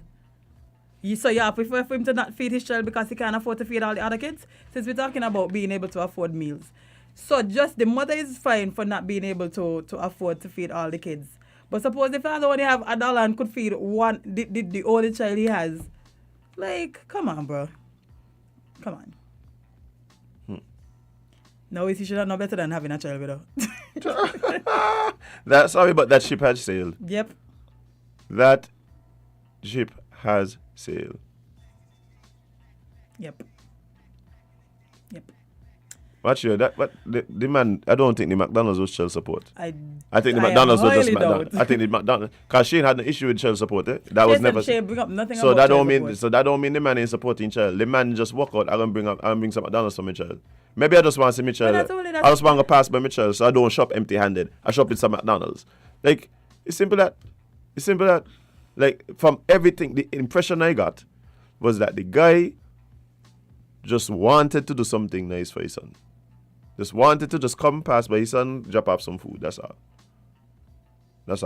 So somebody said, okay, now my child coming to live with me. Well, Like, I don't understand. The man could have been paying all the child support that he has to do to buy, and she could have been buying all the groceries she needed to buy. She could have been buying all the clothes, all the whatever. It doesn't mean that the man somehow. I don't believe that you could equate him bringing McDonald's to that being his version of child support. Like, what are we really talking about? So when I didn't think so the story then. Like, what if the guy really is an alien and he only comes once a year and he didn't realize that she have other children? Like you understand what I'm saying? Like, you can't just keep adding things to the story. Anyway, we have to send a special shout out to What is happening here? Plastic Be Gone, Plastic Free SKN. So, Yeah, because we're supposed to be not using any single-use plastics, right? and they gave us a nice little bag for shopping, so we could avoid the shopping bags. Right. And they gave us a nice little bottle, so we could avoid the plastic. It says making SKN plastic free from mountain to sea, St. Kitts STC. And yeah, Well, thank you very much. I am definitely looking forward to using my new little mug. there you go, friend. It's nice and purple. Oh. Yeah. Imagine me going in the supermarket with this, boy. Mm-hmm. Everybody gonna just be jealous now. Yeah, man. They're going to want one, but yeah. I have to I have this accessible. Like I have to wear something that match purple when I go to the supermarket. No. It's a serious, man. Okay. It's Okay. a- Just making sure I don't really have a lot of purple clothes. Yeah, it's Stuff a like that. serious. I have to just wear all white every time I go to the supermarket. Well, if that's what you got, that's what you got. That's what you got. You want to take one call before we go to a break? A bit afraid. But you know, Good morning, caller. You're live on LNT. What's up? Just let me take one. So let's try this one. Good morning, caller. You're live on LNT. What's up? Hi, good morning. How are you both? good morning. You We're okay? doing great. Okay. Let me put a plug in with that story, right? I guess you said when they were together, he looked after children who were not his. Right? That's what the story said? No, that's not what it said. We just no. All we know is he went to seemingly see his child and he had some McDonald's. She was saying that he should not have brought McDonald's for his child alone, and that she would not allow his son to eat the meal, but also not allow the child to go with the dad so that he could partake in the meal, since there was a fear that the other children might feel left out. She all of Yes, that. I She just understand that she part. said he What know I that want she to- got four children, so he's supposed to feed all. Yes, well, I understand that. But what I want to clarify before I move on, they did say that they were living together, and while they were living together, he was helping to take care of those children before the breakup. I don't remember seeing that. Okay. Well, I assume maybe that is what happened, but I see a different twist to this, because it seems like from the story, only one guy, one father, the video taping concerning something like this is on. Now, maybe there are other fathers, but it seems like she has not done this to the rest fathers. So, they have the saying, monkey knows which limb to jump on. Something tells me that this guy is a cool guy. Maybe he was a very good guy. Now, Yep. for whatever reason they got broken up for, I don't know if it was mentioned. But to me, it seems like this, of all of the fellows or fathers that she has for the children, the only donkey that she could ride is this one. Yes, sir. And that is why I believe she went that far with him as to videotape him to embarrass him before the world, right? Maybe the other fathers, she couldn't try that because one of them might have given her, and sorry to say it because I'm not advocating it, but this is the reality of life. One of them might have given her a slap or a box in her face. You see? So to me, it seemed like this guy is one that was very cool, maybe very good, and, very nice to her. And, for whatever reason, they part ways. She is resentful. She is upset. What she was getting from him, she's not getting anymore. And that's the only how she could get back at him to use that child. Because I cannot see in which way. She is not going after the other children's father for them to look after their children. And rightly so, it is her responsibility to care for all of her children. Now, if the man comes and gives for all of them, fine.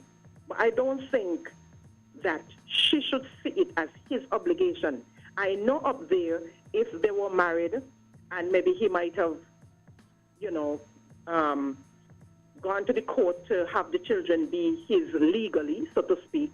I know after whatever happened and the breakup, he would be legally responsible for those children, but it doesn't seem like this is the case here, right?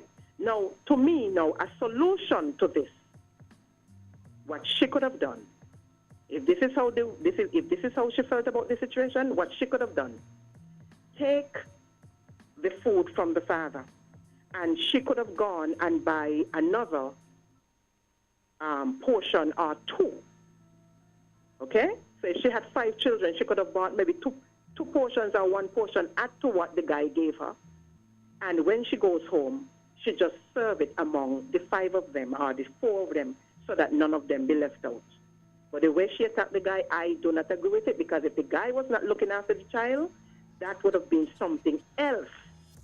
So how should a mother deprive a father from giving a child or his child something to eat because he did not bring for the other children? They're not his responsibility. But we would have liked if he, could do something like that. But if he doesn't, it's not his obligation. It's not his parental obligation.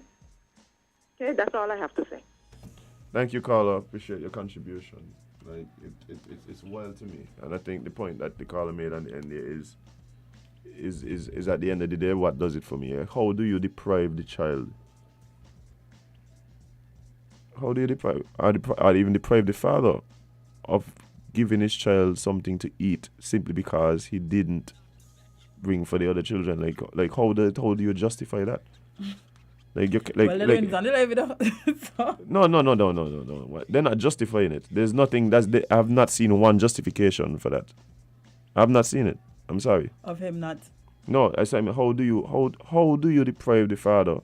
Oh, that part. Sorry. Yeah. From giving something to his child to eat simply because he didn't bring for the other kids, like that you like that. If you why. It don't matter if he was the youngest. It don't matter if he used to support the other children. To me, if he used to support the other children, well, kudos to him, Yeah, because again, it's still not his responsibility. It's not his responsibility, but guess what? When you enter into a relationship with a woman who has children, you don't enter in a relationship with just the woman. Mm-hmm. But then now, if I'm not in a relationship with them, what are you trying to tell me? That your responsibilities, though. Oh, yeah, please don't dare with nobody with children. No, some I need to. Because then after that, some people need to. No, some people need to. Because in the first instance, I was talking to a young lady just last week, and she was telling me, and she was getting me to get back on the dating market. And one of her prerequisites is that she wants a guy who has children. Because then it takes the pressure. She doesn't want any more children. So it takes the pressure off of her having to deliver that for him. Right? She doesn't want to be in a position where she's with somebody and something as important or serious as having children, and so there's a discrepancy there. So guys, if you know that from the start, them is things you need to disclose at the start. Like, hey, what me want showing you, hey, I don't want anymore. Them kind of things. Once you start getting to know somebody. So that's one of her prerequisites, and I totally understand that.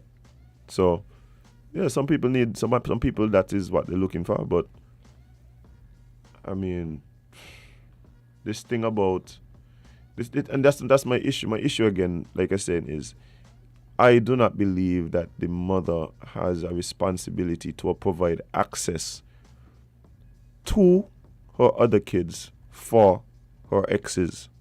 So if you're going to tell me that is the case, then you can't tell me that those exes then still have a responsibility to provide. It doesn't make sense.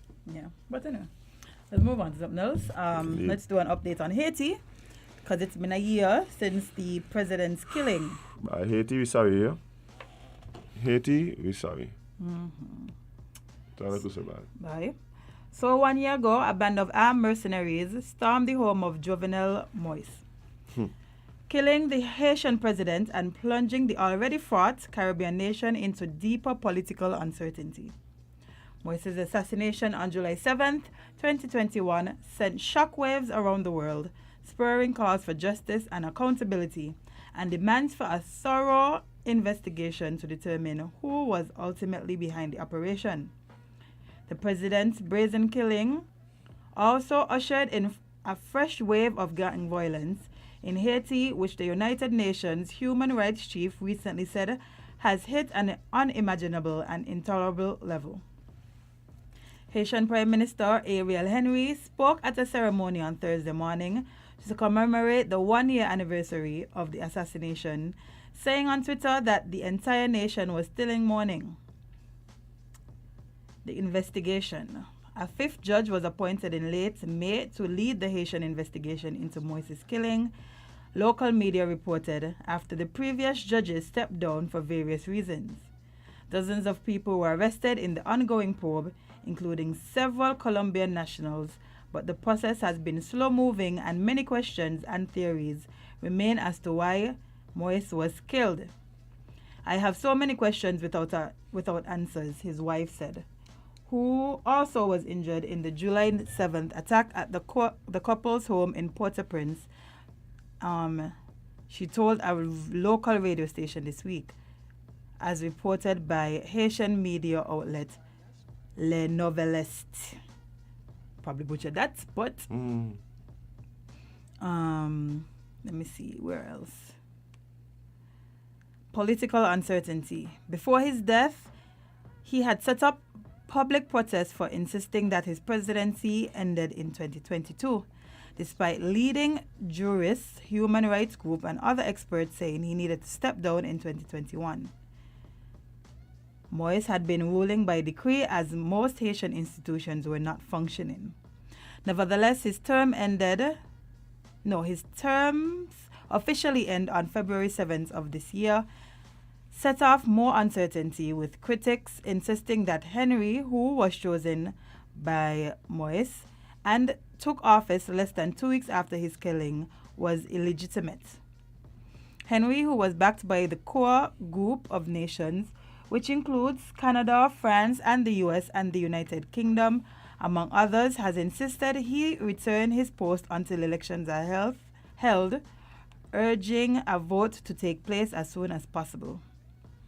Well, them things doesn't matter so much, man. You know. When I said, I mean, like, oh, this is the US, the French, and the thing support this person for president. But wait there. And Olivia? But you know, you say that all the time. They live there, but don't want to have the most. What do people want? That is not important. It's just been by... I don't know what else to say about this Haiti situation. And when I say this Haiti situation, I'm talking about just the historical, constant unrest. Mm-hmm. It's sad. I mean, I was talking to a Haitian friend of mine. He telling me, there's people literally like, there's the gangs running the place, murdering people in the streets, machete and so. That's crazy. A lot of things we can't imagine living with, you know. And I do believe that, and all the people who like to say, oh, Haiti cuss and whatever. No. What happened is they've been punished. They've been punished for showing the rest of the world that we don't have to live in constant colonialism. That's all it is. Mm-hmm. And the rest of the world turned their backs on Haiti after their sacrifice. They've been punished. Sorry, you know. They've been punished to show that as black people, yeah, you could be self-deterministic. That's all it is. Mm-hmm. Don't tell me nothing more, because they voodoo and thing, when we get there, they're the only place, no? No, man. I just wonder, when people talking about them things there, they just study about, like, places like China, and so that generally ain't even studying more no religion at all? No. About the Islamic nations and so? Haiti just cuss. What about America? What about Jamaica? What about Israel and Palestine? So who, so Everybody all over, cuss. everybody cuss then? Mm-hmm. Everybody cuss. Except St. Kitts. I think it's sweet. And blessed. But I mean, it just is an unfortunate situation, and at the end of the day, you have families who who's struggling to find not only just food to eat, but to just remain safe. You send out your husband to work in the morning. You don't know if somebody can try rob him and he end up dead. And these is just real realities. I was watching a documentary on it the other day, and a lady was talking about the same thing with her son. The son was a taxi driver. Somebody man running his taxi doing what he got to do, get up every morning and go work. Son one day just ain't come back. Excuse me, I'm going to collect some stuff for us. Oh, we getting more gifts? Yes. I don't even know if I want to get deep into this whole Haiti situation and what probably should happen, but let's take some calls and see what's on the minds of the people. Good morning, caller. You're live on Island T. What's up? Greetings, seeing highness raised. Morning. Everyone good? Everybody is good. Everybody is great. Then had we bush tea. Thanksgiving. Nice. Yeah, want to share a message, and we want to share it precisely how we want it shared, so we kind of take notes, All right, greetings, Note well, greetings flowed within and through the perfect love and unlimited power of our Most High. Ayajah Rastafari, His Imperial Majesty Haile Selassie the First, Divinity Most High Vine Verse.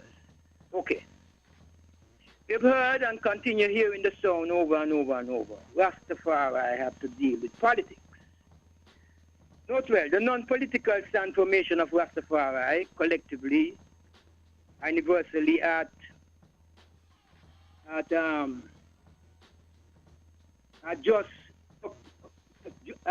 just what it is up to the present Iowa, until that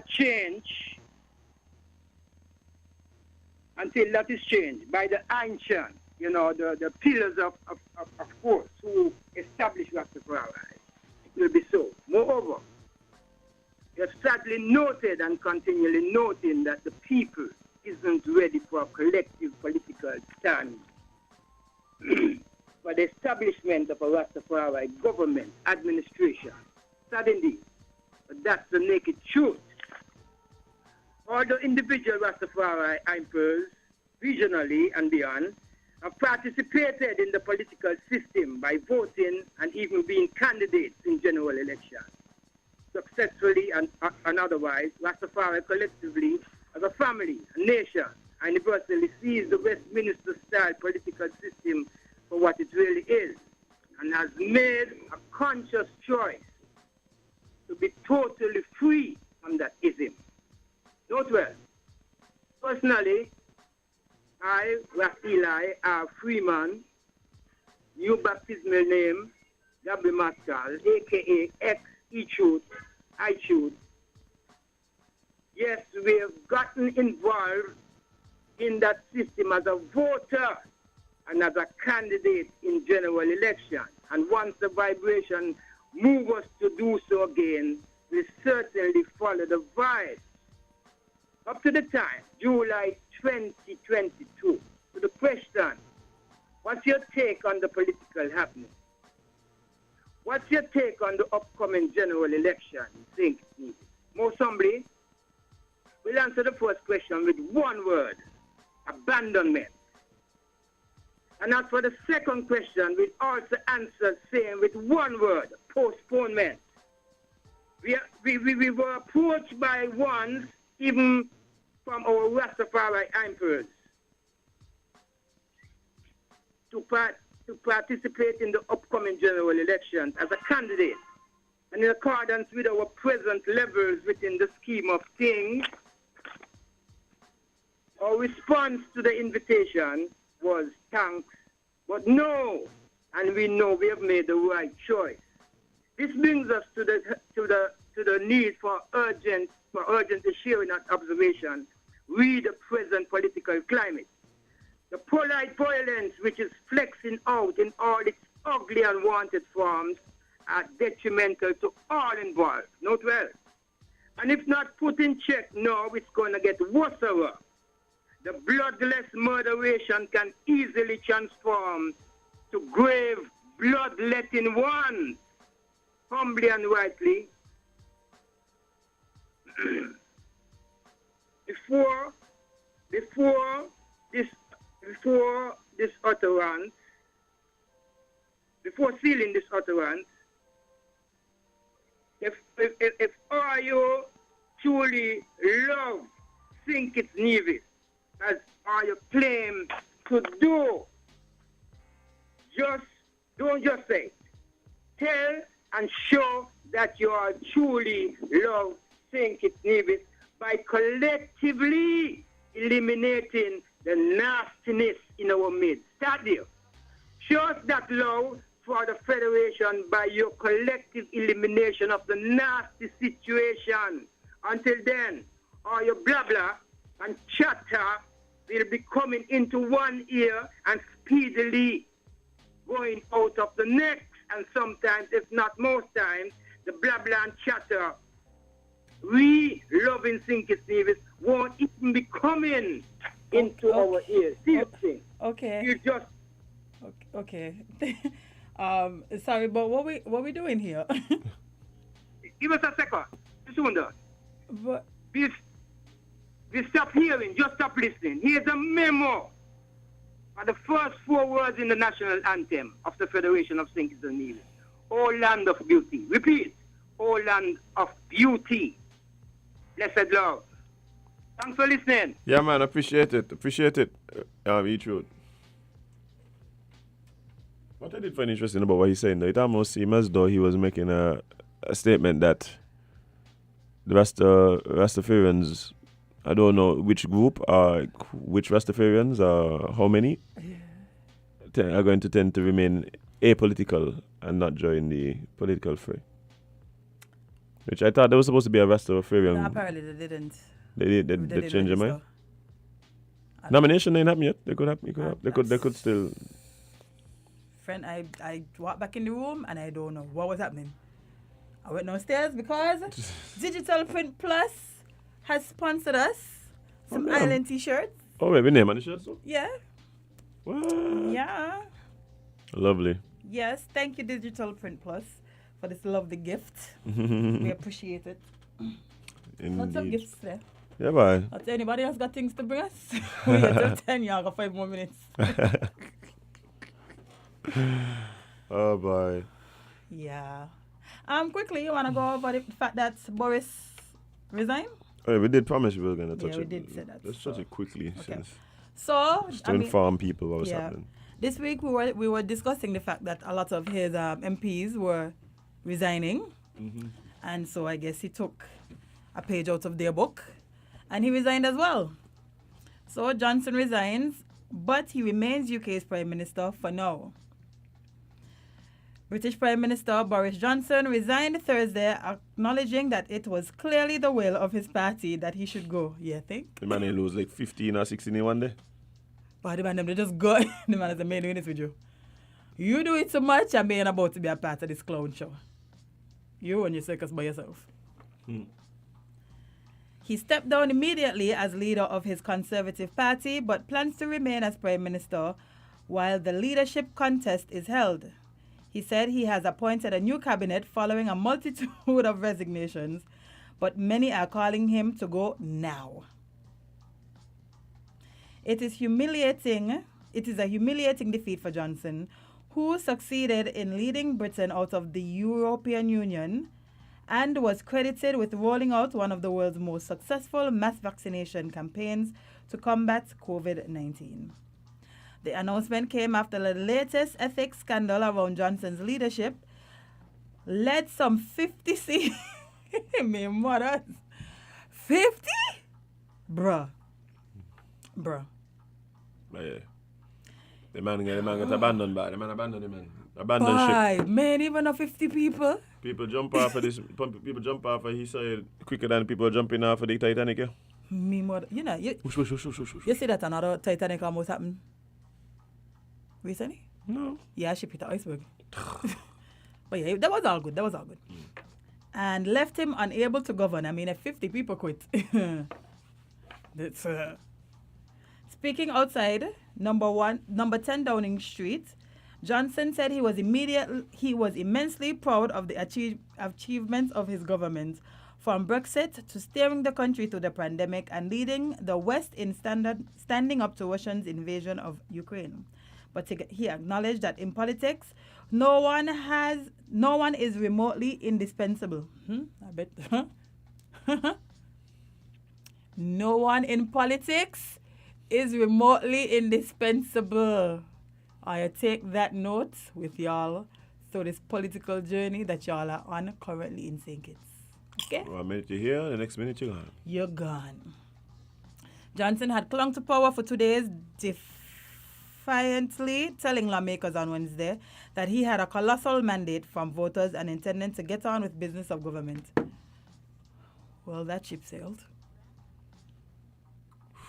Yeah. Somebody said, I'm going to send us some mangoes? Thank you.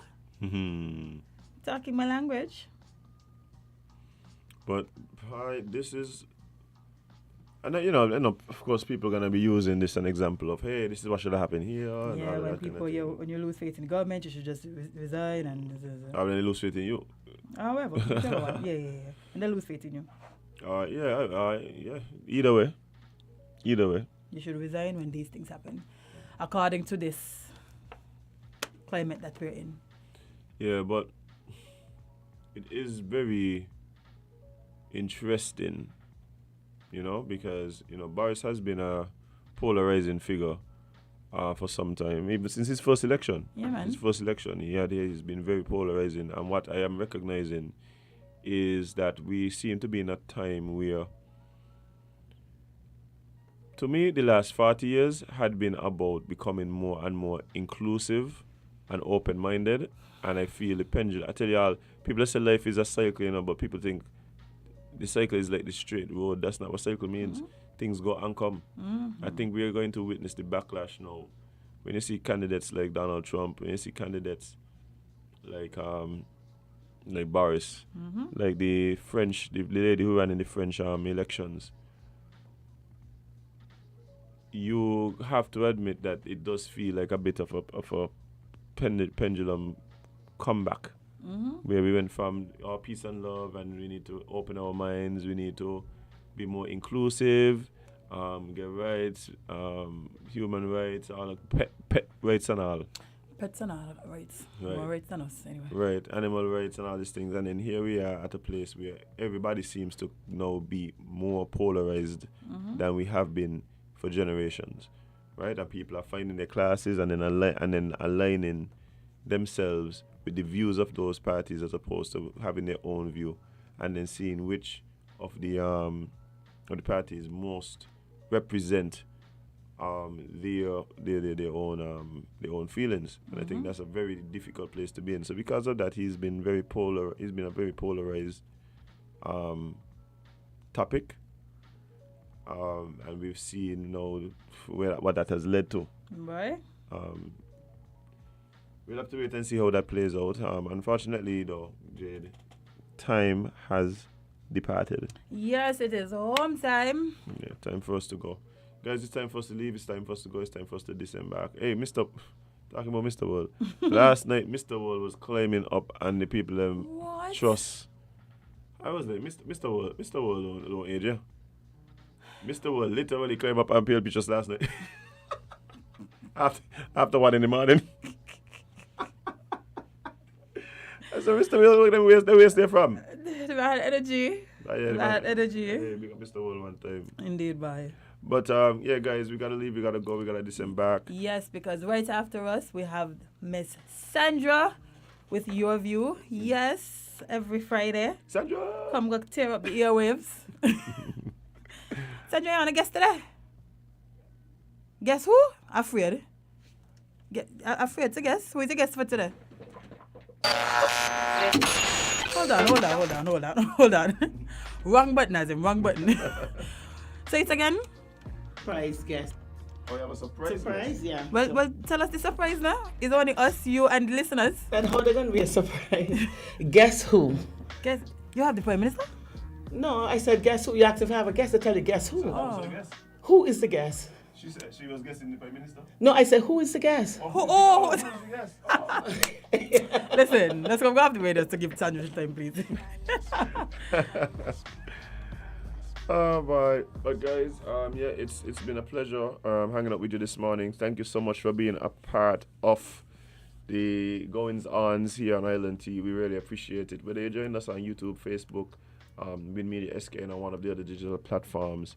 If you joined us on the radio, of course, guys, we appreciate you. Real OGs 98.9, massive. Big up yourself one time.